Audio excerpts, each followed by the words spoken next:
Assalamualaikum warahmatullahi wabarakatuh. Hello, good morning my students. How are you today? Okay, before we start our lesson today, let's pray together by reciting basmalah. Bismillahirrahmanirrahim. Welcome on 11 English lesson and we are talking about exposition with Miss Septi. Okay, do you like reading newspaper? Or do you like watching news program? What is the actual issue today? Nah, anak-anak, kali ini kita akan membahas yang namanya analytical exposition. Dalam hal ini, nanti kita bagi ke dalam 4 poin ya. Yang pertama, meaning, arti dari analytical exposition. Kemudian kinds of text, macam-macam dari analytical exposition, and then social function, fungsi dari analytical exposition, dan yang terakhir adalah structures, generic structures of analytical exposition. The first is meaning, arti. An exposition is used to argue or persuade a case for against a particular point of view. Jadi, analytical exposition itu adalah jenis teks atau materi lisan dalam bahasa Inggris yang digunakan untuk menjelaskan pandangan penulis mengenai suatu isu. Jadi, analytical exposition itu bisa diartikan sebagai pandangan atau argumen-argumen seseorang terhadap suatu permasalahan atau terhadap suatu topik. Contohnya, the importance of reading, pentingnya membaca. Nah, di dalam judul pentingnya membaca itu nanti ada beberapa pandangan atau argumen-argumen dari para ahli atau orang-orang yang ahli dalam bidang membaca. Seperti itu ya. Selanjutnya, nah ini adalah kinds of the analytical exposition text. Jadi macam-macam dari teks analytical exposition. Yang pertama, speech or lectures, pidato. Letters to editorials dalam bentuk surat, kemudian articles of newspapers and magazines, artikel atau dalam koran atau majalah, essays dalam bentuk esai, pamphlets dalam bentuk gambar bercaption.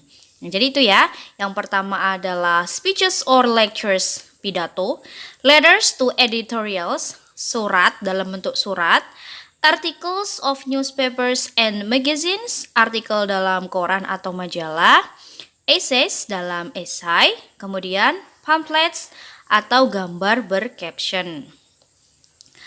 Nah, selanjutnya adalah social function. Kenapa sih kita harus membahas yang namanya analytical exposition? Yang pertama, to persuade the reader that the idea is important matter. Mengajak pembaca bahwa topiknya sangat penting. Kemudian, to analyze a topic and to persuade that the opinion is correct. Menganalisis topik bahwa opini tersebut benar. Kemudian, to persuade your target readers to look at an issue with your point of view. Mengajak pembaca untuk memperhatikan pokok isu. Jadi misalnya contoh, ada suatu hal atau permasalahan yang sangat ramai dibincangkan, kemudian ditulislah dalam bentuk paragraf. Nah, di situ dalam bentuk paragraf itu ada pendapat-pendapat dari para ahli yang mendebatkan atau yang memberikan pandangannya terhadap suatu hal tersebut. Jadi itu fungsinya ya. Selanjutnya adalah structures of analytical exposition. Struktur dari analytical exposition. Jadi ini kalau kita mau membuat tulisan analytical exposition, strukturnya ada beberapa. Yang pertama adalah thesis, statement of position. Berisi pendapat penulis atau pembaca terkait topik yang dipermasalahkan. Seperti tadi yang saya contohkan, misalnya the importance of exercise. Jadi pentingnya berolahraga. Nah, di paragraf pertama itu nanti biasanya isinya itu memperkenalkan topiknya. Olahraga sangat penting dalam tubuh kita, misalnya seperti itu. Kemudian arguments berisi tentang pendapat-pendapat yang mendukung ide pokok. Semakin banyak pendapat yang dituliskan, maka sebuah analytical exposition text semakin menarik. Karena pembaca atau pendengar cenderung percaya terhadap suatu peristiwa jika terdapat banyak pendapat yang mendukung di dalamnya. Nah, jadi argumen ini itu biasanya terdapat dalam paragraf kedua sampai sebelum terakhir. Isinya ini adalah berisi tentang argumen pendapat dari ahli-ahli yang memberikan pendapatnya terhadap suatu hal tersebut. Contohnya tadi yang saya contohkan itu pentingnya berolahraga. Jadi di situ di paragraf kedua sampai sebelum reiteration nanti pendapat dari para ahli. Seperti itu ya.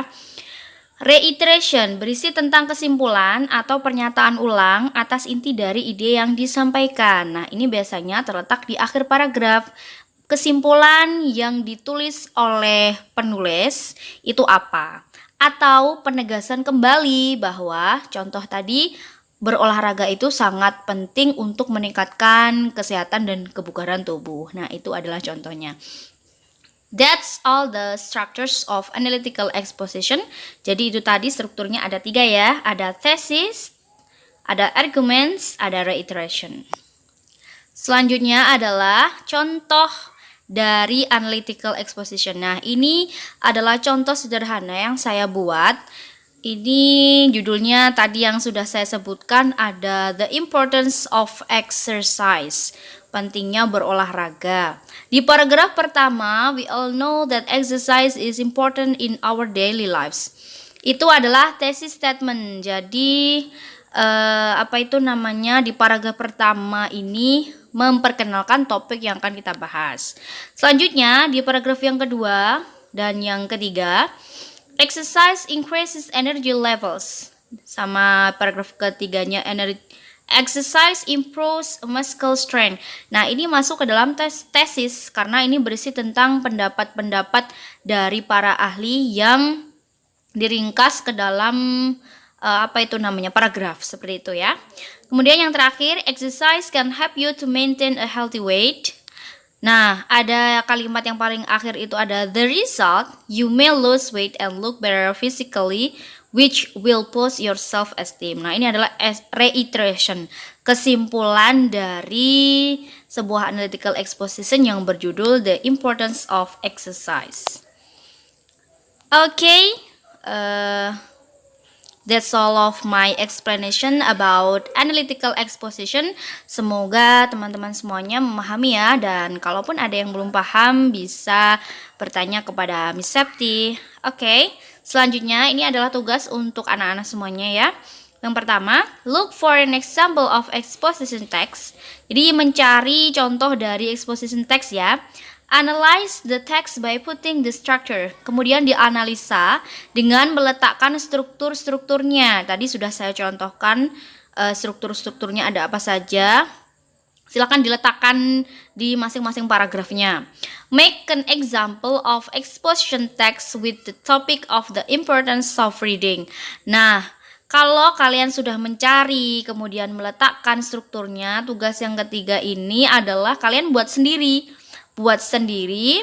dengan judul The Importance of Reading. Ini topiknya ya, tapi judulnya boleh bebas, boleh membaca, meningkatkan konsentrasi dan lain sebagainya.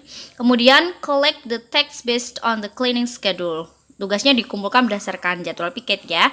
Oke, terima kasih. Thank you for nice attention and wassalamualaikum warahmatullahi wabarakatuh. Sampai jumpa di pembelajaran selanjutnya.